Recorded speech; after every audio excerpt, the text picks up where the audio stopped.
ઉઠ્યો છે ઓબીસી અનામતનો મુદ્દો, જ્યાં રાજ્યમાં સ્થાનિક સ્વરાજ્યની ચૂંટણીમાં અનામતની માંગ ઉઠી છે। 27% ઓબીસી અનામત સમાંતર લાભનો મામલો હાઈકોર્ટ સુધી પહોંચ્યો। જ્ઞાતિની સંખ્યાના આધારે ધ્યાને લીધા વિના સમાંતર 27% અનામતની જોગવાઈ સુપ્રીમ કોર્ટના હુકમનો તિરસ્કાર હોવાની રજૂઆત કરવામાં આવી।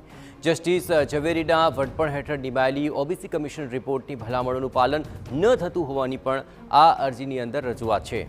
जनरल कैटेगरी संख्या वधु होय अथवा ओबीसी संख्या वधु होय तेवी बंने स्थिति में 27% समांतर रिजर्वेशन ए लोकोना हित में न होवानुं अरजदारे जणाव्युं।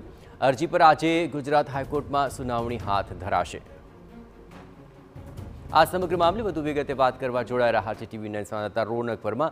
रोनक, अरजी में कई बाबतोनो उल्लेख है अने क्यारे थवानी छे सुनावणी?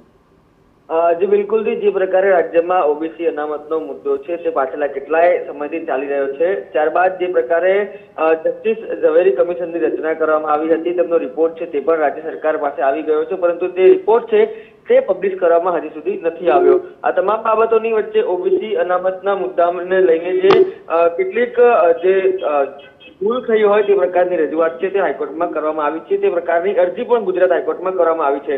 खास करीने कोईपण ज्ञातिनी संख्याना आधारे ध्याने लीधा विना समांतर 27% जे जोगवाई छे तेनी सामे जे अपील छे ते करवामां आवी छे। कोईपण जे राज्यनी जे वस्ती छे तेना आधारे जे मुद्दो छे तेने लईने अरजी छे तेमां रजूआत करवामां आवी छे। खास करीने जे जनरल कैटेगरीनी संख्या वधु होय अथवा ओबीसीनी संख्या वधु होय तेवी स्थितिमां मात्र 27% आधारे ज अनामत राखવું તે ક્યાંક ને ક્યાંક લોકોના હિતમાં નહીં હોવાનું અરજદાર દ્વારા કહેવામાં આવ્યું છે।